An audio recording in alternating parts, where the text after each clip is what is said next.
Dive into a world of twisted tales and bone-chilling experiences with Joseph on the True and Scary podcast. Brace yourself for the extraordinary.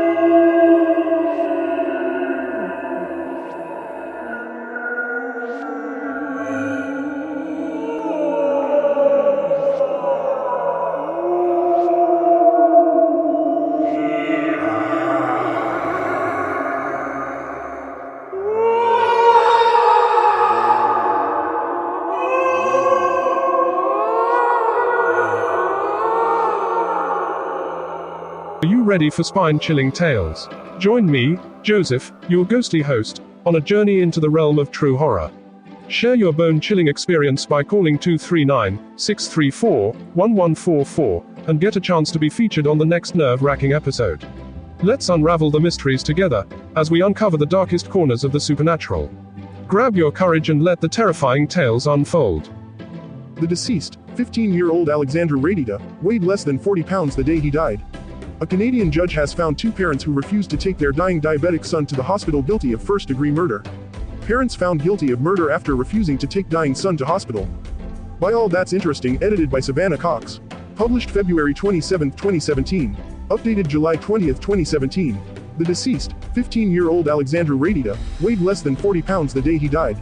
Alex Religion Og, province of Alberta, a Canadian judge has found two parents who refused to take their dying diabetic son to the hospital guilty of first-degree murder. Remove ads and support us with a membership. The 15-year-old boy, Alexandru Radita, passed away in 2013 due to the effects of intentionally untreated diabetes. At the time of his death, witnesses said that Radita weighed less than 40 pounds. Mr. and Mrs. Radita intended to and did isolate Alex from anyone who could intervene or monitor his insulin treatment aside from themselves, said Canada Justice Karen Horner, according to the Canadian press. Alex died as a result of bacterial sepsis brought on by extreme starvation. His physical condition at death was not a sudden or quick occurrence but rather took place over months and probably years. He was one of 8 children his parents Emil Radita, 60, and Radhika Radita, 54, had together. The pair, whose attorney argued lacked the means, not the desire to care for their now deceased child, will now serve a life sentence in prison with no chance of parole for 25 years, for actively withholding insulin from Alexandru despite knowing the consequences. The evidence underscores that the Raditas were well aware how ill Alex was and still refused to treat his medical condition with proper insulin protocol and medical care, Horner said. They knew he was dying. Sadly, there is even more evidence that without his parents, Alexandru Radita would have lived a long and prosperous life. British Columbia, BC, social workers had once taken Alexandru Radita away and placed him into foster care when he was hospitalized close to death as a 5-year-old.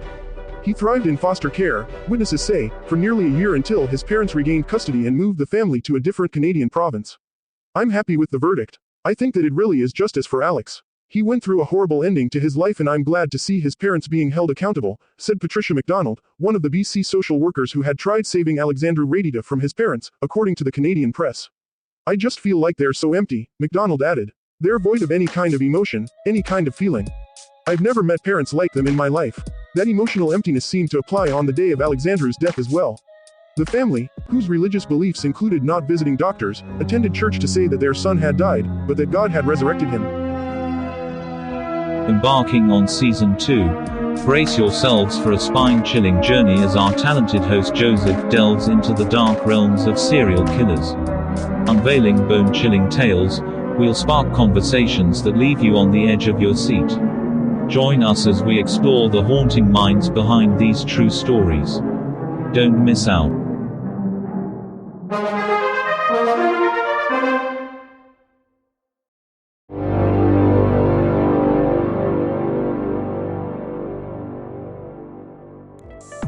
Some of the most horrific true crime stories come from serial criminals, killers, rapists, arsonists.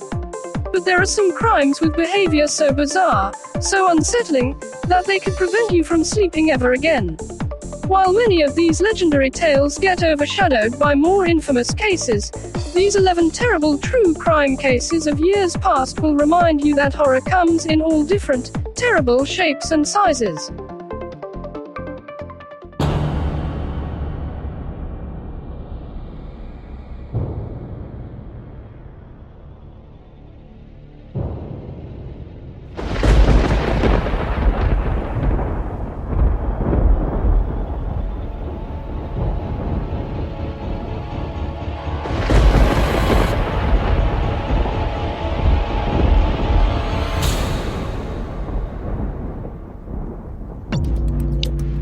friends, and welcome back to True and Scary. We have some great stories for you tonight. Some of them are very scary, some of them are quite things we probably really need to know. I'm your host, Joseph. We have a great show for you tonight. True and Scary. Title: Gruesome. Valley fever is spreading in the U.S. West.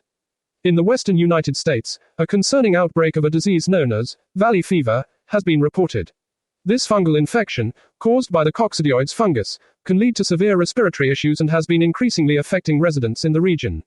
The fungus thrives in dry, dusty soil and is often kicked up into the air where it can be inhaled, leading to infection. Symptoms can range from flu-like conditions to more severe cases involving pneumonia or even meningitis. The spread of this disease has become a significant health concern, as it can be particularly dangerous for individuals with weakened immune systems or underlying health conditions. This story highlights the ever-present dangers of natural pathogens and the importance of public health awareness and preparedness. For more details on this story, you can visit the news summary at Newser. Stay safe and stay informed.